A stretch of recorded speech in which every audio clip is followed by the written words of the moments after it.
What is up, ladies and gentlemen? Cjthecheesedj here, and we are back with another A to Z of Ark for you guys today. And today, guys, we are taking a look at none other than the MegaChelon, the big, giant, turtley boy that is found exclusively on Genesis Part 1. Now, these guys are found in the ocean biome, and they are only specific to Genesis Part 1. So this is the only area you will be able to tame them. However, taming them is a colossal-sized pain in the ass. So guys, for those of you that aren't aware, in order to tame the MegaChelons, they are a passive tame. And right here we have a level 15. So what you need to do on Genesis Part 1 is if you swim down, there will be parakeet fish swarms. And you have to do this by yourself. You can't actually bring a tame with you because it will target the tame. And they won't follow you, and it can glitch out, and it won't attract the MegaChelon. So what you want to look for are small schools of fish. Now, I'm talking absolutely tiny miniature schools of fish. We're going to gamma up here a little bit so we can see a little bit better. There is one right there in front of us. They are relatively deep and a little bit hard to find because you need to make sure that they are, well, I mean, you can easily miss them here. So what you need to do is swim a little bit closer to them, and you need to wait until you get the message that the parakeet fish swarm are targeting you. Make sure you do bring a tame with you, just don't ride it, because you can see here, you're going to have to deal with a lot of eels and stuff like that. So you can see here, we are now being targeted by the microbe swarm. They're technically, they say microbe swarm, but their thingy is like parakeet fish school. So now what you want to do is you want to swim these guys up to the MegaChelon that you want to tame. So you can see our MegaChelon up there in the distance. All we need to do now is swim very slowly with these guys following us, and eventually they will get to the MegaChelon. Once they get to the MegaChelon will start taming. So give me 1 sec, we'll get this school to the MegaChelon. This can be a very buggy, annoying mess. So try and make sure you're as prepared as possible for this with a scuba tank, scuba fins, and just extra health potions and stuff like that. And a tame, like I said, to fend off any annoying things that are trying to eat you on the way down and on the way up.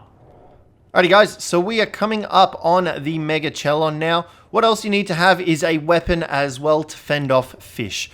So something like a pike or a sword will definitely do the job, because what happens is once the microbe swarm or the parakeet fish school start taming the MegaChelon, fish will start spawning in and trying to eat the fish. Now, generally, the coelacanth aren't really too much of an issue, but saber-toothed salmon can attack the MegaChelon, and that will reset your taming progress, which is super frustrating and super annoying. So you should see here that the MegaChelon will start getting a taming bar as soon as the fish decide to swim close enough to him. Come on, mate, just stop moving for me for a second. There is no real way to trap these guys, unfortunately. You can't knock them out or anything like that. They are a complete passive tame. When they first did come out, they were a knockout tame that you could actually do, but now they patched that obviously a while ago. And now you actually have to do it the good old-fashioned way that it was implemented in there. So you can see here, it's a very tedious and annoying tame. You'd only really want to do this if you want to build on the back of a MegaChelon, or use the MegaChelon to soak turrets, because some of his abilities allow him to do that. We'll be getting into that once we have tamed up our own MegaChelon. There you go there. You can see the parakeet fish school have swum over to the MegaChelon, and they will start taming him. But saber-toothed salmon will spawn in and try and eat the parakeet fish school. So you want to make sure that you defend them by attacking the fish, preventing them from eating the parakeet fish, so that they can tame the MegaChelon. So pretty much TLDR, swim down to the bottom of the ocean, find a parakeet fish school, bring it back up to your MegaChelon, make sure you've got a pike or a sword to fend off the coelacanths and saber-toothed salmons that spawn in, and you should be able to tame up your own MegaChelon. Because, yeah, if you run out of the fish school, you will not be able to tame the MegaChelon. You can see here, he is taming up. Make sure you bring in your taming bar, because that will enable you to see just how much taming effectiveness it's got. But the parakeet fish school will continuously spawn in saber-toothed salmon and coelacanths, which is super annoying. It's such a dumb mechanic. And they will eat the fish if you do not kill them. So, let's go over his tamed abilities. Now guys, as for the MegaChelon saddle, you can see here, it's learned at level 45, made in the smithy. You need 28 cementing paste, 260 fiber, 312 hide, 76 metal ingots, 22 shell fragments, and 42 silica pearls. Now you get shell fragments from killing other MegaChelons, so you will need to kill some MegaChelons if you want to get his saddle. But you can also get the saddle itself from actually doing missions.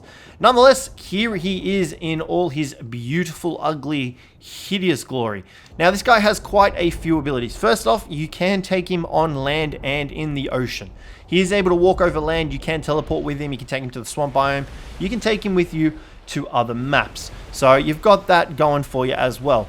Now, another cool ability that the MegaChelon has is he can provide oxygen to people on the back of him. So any other survivors that you've got with you will have a constant supply of oxygen while you are near him. So if we jump on him, you can see here our oxygen will not deplete whatsoever. We are constantly gaining oxygen through the MegaChelon. Now, another cool factor of this is that you can also build on the back of the MegaChelon. So if you whack some foundations and build a base on the back of him, that will constantly be supplied with oxygen, allowing you to have a portable base on the back that you can use and get around and even use while underwater. You cannot use refining forges underwater though, so do take note of that as well. Now, as well as that, the MegaChelon has a bubble attack, which will cause you to shoot bubbles at whatever it is that you're targeting, and these bubbles will then float to the surface. So you can use this on other survivors as well as aquatic creatures, such as the Megalodon. Now, do note this guy is super slow underwater, because, you know, what would you expect? He's a giant freaking pooping turtle. So yeah, you will have to factor that into your thingy. So, you know, if you want to go on great underwater expeditions with him, he isn't the greatest kind of guy to go ahead and do that. But you can see here, if we fire in the bubbles, you can see there the Megalodons are trapped in it, and they are floating straight to the surface. Now, another cool factor about the MegaChelons is that they will passively produce rare mushrooms and rare flowers over time, as well as that they will also produce seeds as well. So they produce azulberry seeds and marberry seeds, but nobody really uses those. Rare mushrooms and rare flowers is where it's at though, so they are a constant supply. There is no limit to how many rare flowers or rare mushrooms that they can produce, so they will just constantly keep producing the rare flowers and mushrooms. Now, you can also actually harvest off shell fragments off the back of MegaChelons as well over time. You can see here they get this green algae kind of vibe going on with them, and that allows you to harvest shell fragments as well as the rare mushrooms and rare flowers. You can see here the rare mushrooms growing on the back of this MegaChelon enable you to harvest them and just have an infinite supply of them as well. Now, the cool thing about these guys is that you can breed them as well. They will need to be pretty deep underwater, however, to be bred, but this allows you to actually farm chitin as well as their shell fragments, because if you put their shell fragments into an industrial grinder, you can actually turn that into 50 chitin, which is pretty decent. So you can see here inside of this MegaChelon there is a crap ton of rare flowers and rare mushrooms, as well as the azulberry and marberry seeds. But yeah, like I said, no one's going to really use these as well. So another really cool factor of the MegaChelon as well is that you can use him to soak bases. Now, he has taken a nerf recently to his shell damage, but if you walk this guy backwards while trying to soak bases, it will target his shell, and his shell actually takes reduced damage. I believe it is 50% off the top of my head. So yeah, the shell resistance is 50% now. Originally it was 80%, but they obviously had to nerf that due to PvP. So it's kind of unfortunate, but still 50% is a solid amount, and you can get really good saddles for these guys off the Genesis missions as well. You can see here we've got 148 armor saddle that we received from a Genesis mission as well. But that is pretty much everything about the MegaChelon that you need to know. You can build on the back of him, like I said. Now, there are slight limitations to this though. So you can't actually put pipes, auto turrets, crop plots with plant species X's in them, behemoth gateways, vaults, and industrial forges. So they're the only structures that you can't actually build on the back of the MegaChelon. You can, however, also put crop plots on the back of him, take them underwater, and they will automatically become irrigated, which is actually super useful. So keep that in mind if you do want to have your own little portable greenhouse, because you can build a greenhouse structure on the back of him and then use that for your crops. So guys, that's going to wrap the video up for today on the MegaChelon, the big turtley boy. Hopefully you guys enjoyed this one today. If you did, don't forget to leave a like, subscribe down below for more, and I'll catch you in the next one.